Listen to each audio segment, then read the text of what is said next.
तो बच्चों आप सभी का स्वागत है गुरुकृपा क्लासेस में।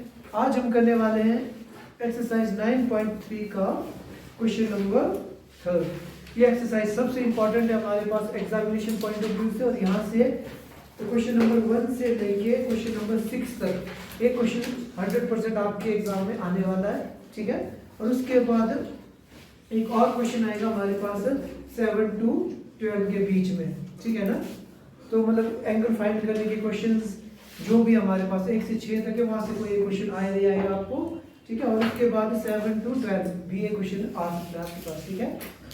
सो आज हमने करना है क्वेश्चन नंबर 3, ठीक है। तो ध्यान से देखिएगा क्वेश्चन नंबर 3 क्या बोलता है बच्चों हम लोगों को। In figure 9.24 angle PQR is 100 degree where PQ and R are the points on a circle with center O. Find the angle OPR, ठीक है। एक फिगर बनी हमारे पास इस तरीके से, एक सर्कल दिया है इसमें, ठीक है। ये बोलते हैं कि सर्कल में 3 पॉइंट है हमारे पास, P, Q और R, ठीक है जी। ये बोलता है कि एंगल PQR बच्चों ये वाला एंगल है हमारे पास 100 डिग्री का, ठीक है। और उसके बाद इस तरीके से ध्यान रखना, ये बोलता है कि आपने OPR फाइंड करना है। OPR मींस हमने ये वाला एंगल फाइंड करना है, ठीक है जी। अब ध्यान से देखो सब ने, OPOR क्या दोनों सर्कल के रेडियस है कि नहीं हमारे पास, दोनों इस सर्कल के रेडियस, इट मींस ये दोनों दो गए आपस में इक्वल, एक चीज ये मुझे मिल गई, ठीक है जी। अब हम ध्यान से देखते हैं क्या। अब मैं सोच रहा हूं ना, क्यों ना मैं यहाँ पे एक क्या कर दूं, इसको एक साइक्लिक क्वाड्रिलेटरल बना दूं। मैंने क्या किया, अपनी मर्जी से इस सर्कल में एक पॉइंट क्या ले लिया, S ले लिया, ठीक है। S पॉइंट लिया और अब मैंने क्या किया, P और S को आपस में ज्वाइन किया और S और R को आपस में ज्वाइन कर दिया, ठीक है जी। तो हमारे पास ध्यान से देखिए PQRS एक साइक्लिक क्वाड्रिलेटरल मिल गई। और अगर आप लोगों को याद होगा तो कल हमने पढ़ा था कि जो साइक्लिक क्वाड्रिलेटरल होती है उसके ऑपोजिट एंगल्स का सम कितना होता है हमारे पास, कितना होता है 180 डिग्री। अगर ये 100 होगा तो ये वाला एंगल कितना हो जाएगा हमारे पास 80, 180 माइनस 100 इज 80। ये वाला एंगल भी आ गया हमारे पास। और उसके बाद हम क्या देखेंगे, उसके बाद हम यूज करेंगे कॉन्सेप्ट कौन सा। अब मैंने ध्यान से देखा कि भाई ये वाला एंगल, ये अगर मैं इस वाली आर्क को पकड़ूं, ये वाली आर्क क्या कर रही है, सर्कल के सेंटर पे भी एक एंगल बना रही है, और यही आर्क क्या कर रही है, रिमेनिंग पार्ट पे भी एक एंगल बना रही है। अगर ये वाला एंगल 80 है तो अंदर वाला सर्कल के सेंटर वाला कितना हो जाएगा 160, 80 का डबल हो जाएगा। अब हमारे पास एक ट्रायंगल बन रही है, कौन सी वाली, OPR, ठीक है जी। अब इसमें एक एंगल तो मेरे पास आ गया है। अब मैंने क्या करना है, अगर हम लोगों ने एक दूसरी थ्योरम पढ़ी थी कि ट्रायंगल में अगर दो साइड्स इक्वल होते हैं तो उनके ऑपोजिट एंगल्स क्या हो जाते हैं, आपस में इक्वल हो जाते हैं। It means x plus x plus 160 equals to 180, तो हमारे पास x की वैल्यू आ जाएगी। क्लियर है। थोड़ा सा ब्रीफ हमने देख लिया इस क्वेश्चन को हमने कैसे करना है, ठीक है। सो राइट डाउन, सबसे पहले तो हम एक सर्कल दिया तो हम लिख देंगे consider a circle, consider a circle with centre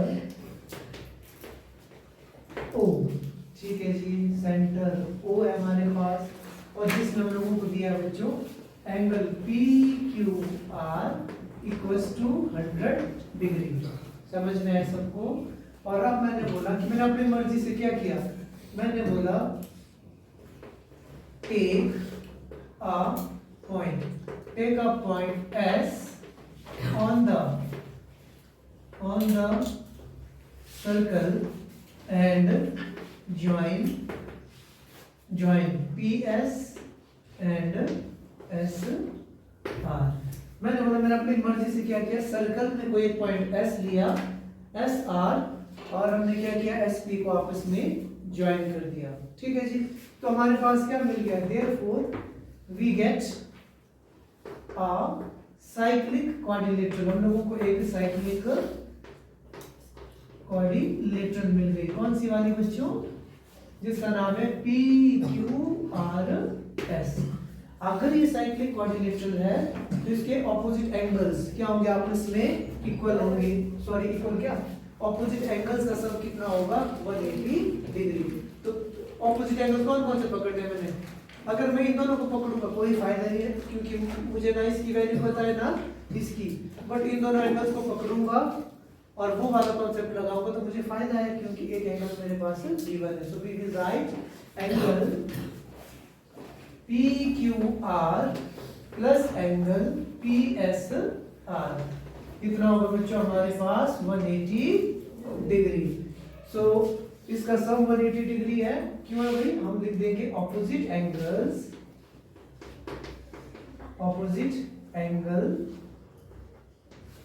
some of opposite angles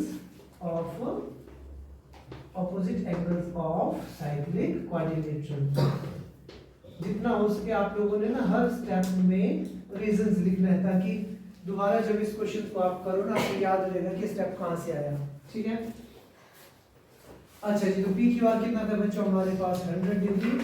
तो PSR कितना होगा बच्चों हमारे पास, PSR की वैल्यू होगी 180 डिग्री माइनस 100। कितना होगा वो, 180 degree minus 100 that is 80 degree. अब ध्यान से देखो तो कौन सा एंगल आ गया मुझे, ये वाला एंगल मुझे मिल गया। ये कितना है, 180। अब कल हमने थ्योरम पढ़ी थी, पहली वाली थ्योरम, वो बोलती है कि भाई सर्कल में अगर मैं कोई भी एक आर्क पकड़ता हूँ, ठीक है, अगर कोई भी आर्क सर्कल के सेंटर पे जो भी एंगल बनाती है वो हमेशा डबल होती है, किसके, रिमेनिंग पार्ट पे बनने वाले सर्कल की। यही बात है ना। तो ध्यान से देखो, अगर मैं इस वाली आर्क को पकड़ूं PQR वाली को, तो ये वाली आर्क क्या कर रही है, देखो ध्यान से देखना, ये वाली आर्क एक एंगल इधर को बना रही है रिमेनिंग पार्ट पे, और यही आर्क क्या कर रही है, सर्कल के सेंटर पे भी एंगल बना रही है। इसका मतलब अगर PSR 80 है तो एंगल POR कितना होगा, कितना होगा, एंगल POR कितना होगा बच्चों, डबल होगा किसके, एंगल PSR के। So that is 160 degree. तो यहाँ पे रीजन लिखना पड़ेगा हमें, angle made by an arc, angle made by an arc at centre is double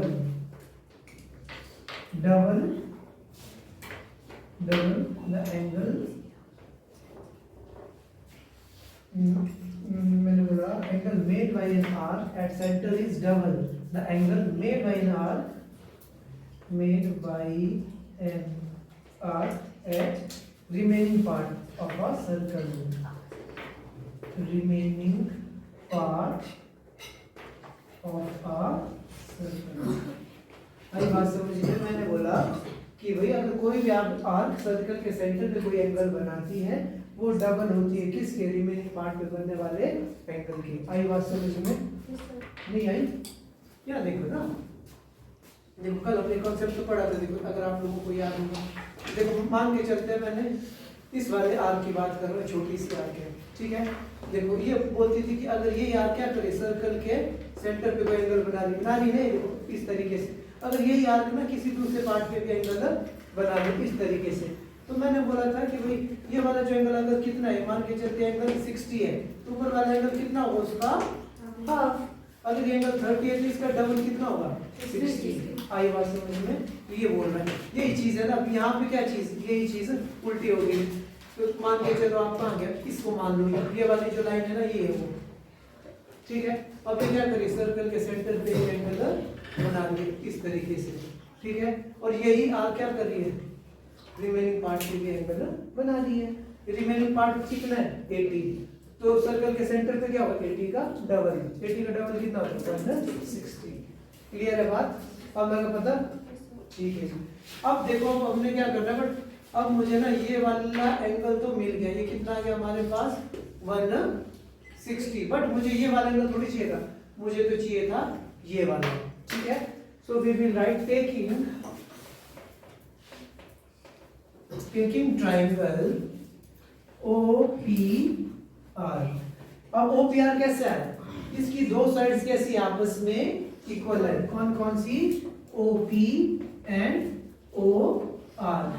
क्यों इक्वल है, because both are radius of circle, दोनों के दोनों ही क्या हमारे पास, जो हमारा सर्कल है उसके रेडियस है, ठीक है जी। तो इसका मतलब क्या होगा बच्चों, हमारे पास angle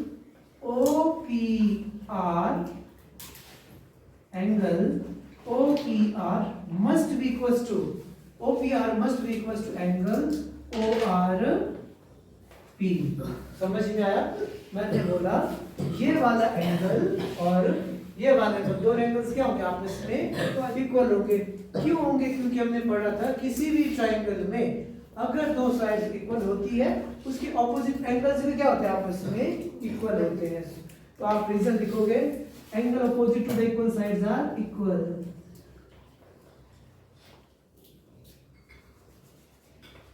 angle opposite to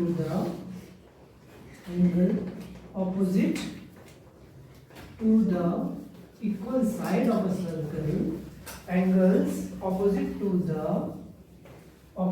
the equal sides of a triangle are equal। आई बात समझ में कि नहीं आई आप लोगों को, यहाँ तक क्लियर है सबको। इसका मतलब अगर मैं इसको x मान लूं तो ये भी कितना होगा x। अब हमारे पास इस ट्रायंगल का एक एंगल भी मिल गया, अदर एंगल भी मिल गया, को ऐड करूंगा और ट्रायंगल के तीन एंगल्स का सम कितना होता है हमारे पास 180। बस अब हम इसके बाद उस कॉन्सेप्ट को यूज करेंगे। तो लिखिए आप सभी, तो मैं लिखूंगा इन ट्रायंगल, कौन सी वाली, OPR, angle OPR plus angle PRO plus angle ROP equals to 180 degree. समझ में आया क्या किया मैंने?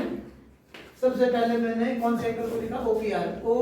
सबसे पहले मैंने इस वाले एंगल को लिखा, उसके बाद PRO इस वाले को लिखा और लास्ट में मैंने लिख दिया ROP। ठीक है जी। अब तीनों के तीन एंगल का सम कितना होगा, मैं मान के चला,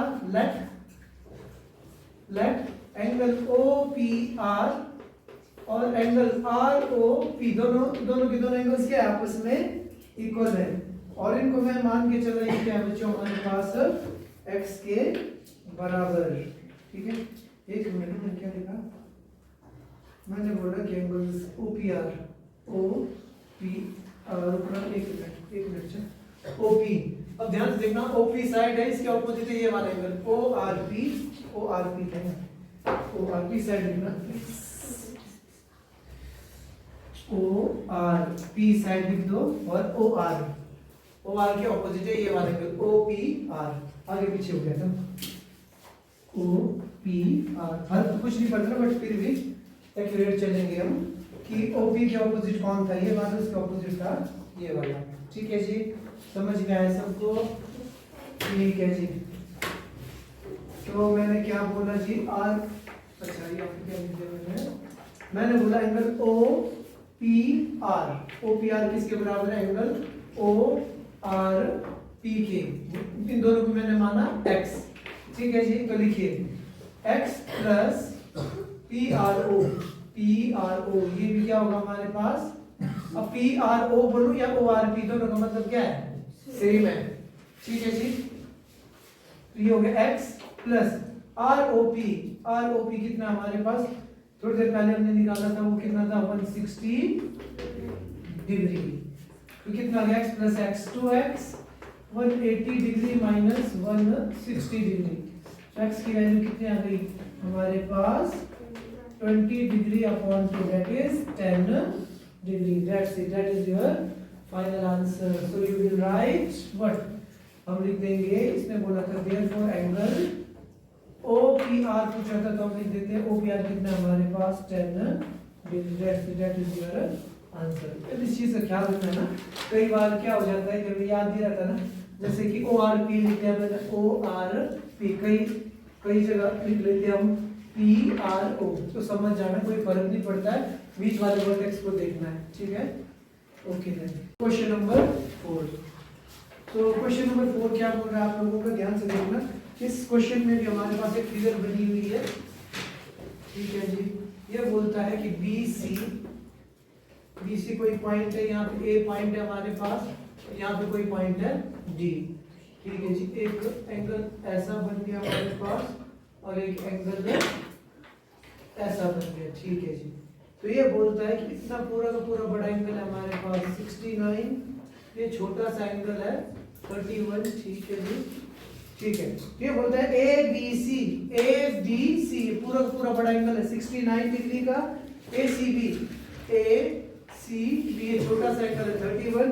ये बोलता है कि BDC कैलकुलेट करो। ये बच्चों हम लोगों को ये वाला एंगल फाइंड करने को बोल रहा है, ठीक है। इस क्वेश्चन को देख के मुझे कॉन्सेप्ट याद आ रहा है, अगर आप लोगों को याद होगा तो हमने पढ़ा था कि angles in a same segment are equal, पढ़ा था थ्योरेटिकल इंटीग्रल। ये बोलता है कि भाई सेम सेगमेंट है ना, रोटी का पीस ही तो है, ये रोटी के पीस के ऊपर ये वाला एंगल और ये वाला एंगल, दोनों के सेम सेगमेंट में, अगर इसका मतलब ये होगा, अगर मैं किसी तरीके से इस वाले एंगल को फाइंड कर दूं तो ये वाला एंगल किसके बराबर होगा, किसके बराबर होगा। क्लियर है बात। अब ध्यान से देखो, अगर मैं ट्रायंगल ABC को पकड़ूं तो इसका एक एंगल भी गिवन है, दूसरा एंगल भी गिवन है, क्या तीसरा मैं फाइंड कर सकता हूं? कर सकता हूं। अगर मैं इसको फाइंड कर दूंगा तो वो एंगल किसके बराबर होगा, इसके बराबर। That's it. So write down. तो क्या लिखते हैं हम, गिवन दैट, हमें क्या दिया गया है, हमें गिवन है बच्चों एंगल ABC कितना हमारे पास 69, एंगल ACB 31, ठीक है जी। हम लोगों को BDC की वैल्यू को कैलकुलेट करना है, तो सबसे पहले हम लोग क्या करेंगे, टेकिंग ट्रायंगल, कौन से वाले ट्रायंगल, ABC या BAC जो भी लिखना आप लोगों ने, ABC। तो angle A plus angle B plus angle B पूरा और C आधा है, तो angle ACB equals to 180 degree. समझ में आया? मैंने एंगल C पूरा क्यों नहीं लिखा, इसलिए नहीं लिखा क्योंकि एंगल C कहां से कहां तक है, यहां से लेके इधर तक। अगर एंगल C लिखूंगा तो गलत हो जाएगा, ठीक है। तो किसके बराबर है वो 180 degree. Reason is angle sum property of a triangle. तो एंगल A की वैल्यू कितनी है हमारे पास 69, एंगल B की वैल्यू कितनी है जी, सॉरी एंगल A की वैल्यू तो हमें कैलकुलेट करनी है, एंगल B की है 69, ACB की वैल्यू है 31। तो देखो जी एंगल A की वैल्यू कितनी आ गई है हमारे पास 180 डिग्री माइनस, ऐड करो इसमें कितना आ जाएगा ये, 9 में 1 ऐड किया 10, 6 में 4 किया तो 100 आया, क्यों आ गया हाँ 69 में 1 किया तो 70, 70 में 30 किया तो 100। तो एंगल A की वैल्यू कितनी आ गई बच्चों हमारे पास 80 डिग्री। अब ध्यान से देखो, अगर ये वाला एंगल 80 है तो ये वाला एंगल कितना होगा 80।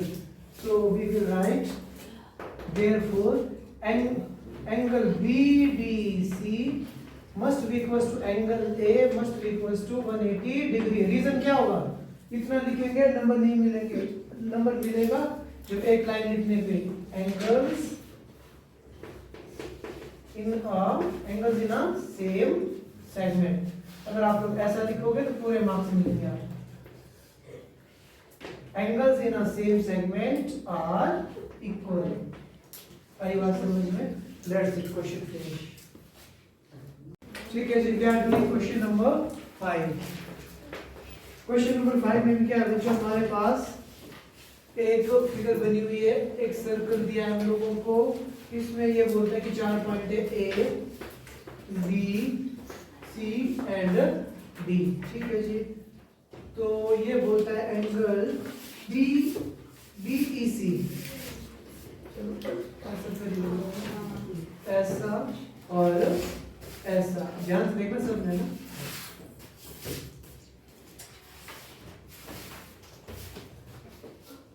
ठीक है जी, ध्यान से देखो, ये पॉइंट हमारे पास पॉइंट ABCD, ठीक है जी। अब इसने बोला क्या, ये बोलता है एंगल BEC मतलब ये वाला एंगल बच्चों हमारे पास कितना है 130, ठीक है जी। और उसके बाद ECD ये वाला, ये छोटा सा एंगल कितना बच्चों हमारे पास 20 डिग्री का, ठीक है जी। ये बोलता है BAC को फाइंड करो, BAC सेम वही क्वेश्चन है, सिंपल सा है। ये बोलता है कि BAC की वैल्यू को फाइंड करो, ये वाला एंगल। अगर किसी तरीके से मैं इस वाले एंगल को कैलकुलेट कर दूं, ठीक है, अगर मैं इस वाले एंगल को कैलकुलेट कर दूं ऑटोमेटिकली हमारे पास ये वाला एंगल भी फाइंड हो जाएगा। अब इसके लिए अगर मैं ध्यान से देखो ना, इस वाले ट्रायंगल को कौन सी EDC एक एंगल गिवन है, क्या मैं इसमें लीनियर पेयर का कॉन्सेप्ट लगा सकता हूं? ठीक है, कई टीचर्स इसको लीनियर पेयर बोलते हैं, कई इसको स्ट्रेट एंगल का भी कॉन्सेप्ट बोलते हैं, दोनों का मतलब सेम है, ठीक है। चाहे आप स्ट्रेट एंगल का कॉन्सेप्ट लिखो, चाहे आप लीनियर पेयर का, क्लियर है बात। तो अगर यहाँ देखो ये 130 है तो लीनियर पेयर का सम कितना होता है 180, अगर ये 130 तो कितना हो जाएगा 50। तो इस ट्रायंगल के दो एंगल्स आगे, तीसरा एंगल हम कैलकुलेट कर सकते हैं क्या? अगर इसको कैलकुलेट कर देंगे तो ये कैलकुलेट हो जाएगा, ठीक है। तो राइट डाउन,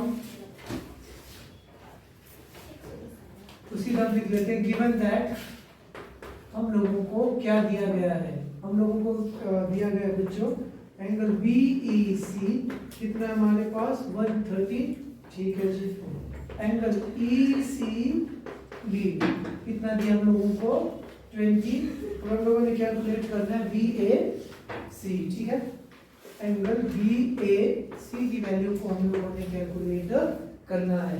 तो इसके लिए मैंने बोला आप लोगों ने कौन सी ट्रायंगल पकड़नी है DEC, तो आप लिखेंगे टेकिंग ट्रायंगल DEC। इसमें रट्टा मारोगे समझ में नहीं आएगा, इसमें कॉन्सेप्ट को समझना है, ठीक है। कॉन्सेप्ट समझेंगे तो बड़ा इजी रहेगा। तो मैं बोलता हूँ एंगल 130 कौन सा था BEC, अच्छा जी सबसे पहले ठीक है जी, तो मैं बोल देता हूँ क्या, टेकिंग ट्रायंगल BEC को रहने देते, पहले हम लीनियर पेयर का कॉन्सेप्ट लगा देते हैं, उसके बाद इजी हो जाएगा। तो पहले मैं बोलता हूँ angle BEC plus angle CED equals to 180 degree, reason मैंने लिख दिया लीनियर पेयर एंगल, ठीक है जी। लीनियर पेयर का कॉन्सेप्ट लगाया हमने, कौन कौन सी BEC और मैंने क्या लिखा है CED में। तो BEC कितना हमें क्वेश्चन में गिवन था 130, तो ECD की वैल्यू कितनी आ जाएगी बच्चों हमारे पास 180 डिग्री माइनस 130 कितना आएगा जी हमारे पास 50 डिग्री। ये सिंपल क्वेश्चन है ना, ये आएंगे पेपर में, ये क्वेश्चन 100% आएगा। इस एक्सरसाइज से 2 क्वेश्चन आते हैं, तो एक क्वेश्चन डन है, मतलब जो कैलकुलेट करने वाला आएगा ही आएगा, जिनके 5 की 6 क्वेश्चन है इनमें से क्वेश्चन आएगा पेपर में जरूर, ठीक है। अब मैंने क्या कर दिया, इस वाले एंगल को कैलकुलेट कर दिया। अब आपने क्या करना है, ट्रायंगल पकड़नी, जो मैं पहले लिख रहा था ना, तो आप लोग लिख दोगे टेकिंग ट्रायंगल कौन सी वाली BEC, तो हम लोग लिख देंगे angle DEC plus angle ECD plus angle CDE कितना होगा 180 डिग्री। एंगल सम प्रॉपर्टी समझ में आया आपको कि नहीं आया? DEC कितना हमारे पास 50 डिग्री, ECD कितना हमारे पास 20, और हमें फाइंड करना है CDE की वैल्यू को। एंगल CDE कितना आ जाएगा बच्चों हमारे पास 180 डिग्री माइनस 70 डिग्री, तो कितना आ जाएगा 110 डिग्री। तो we will get CDE equals to 110 degree. यहाँ तक समझ में आया सबको कि नहीं आया? अब ध्यान से देखो, मैंने क्या कैलकुलेट कर दिया, CDE ये वाला एंगल मैंने कैलकुलेट कर दिया। अगर ये वाला एंगल हमारे पास कितना है 110, तो ये वाला एंगल कितना होगा 110 angle in a same segment. That's it. So we will write therefore angle BAC equals to angle CDE. कितना है हमारे पास 100 डिग्री. रीजन लिखना है angles in same segment. Angles in same segment are equal. That's it. Question finish. Most important questions.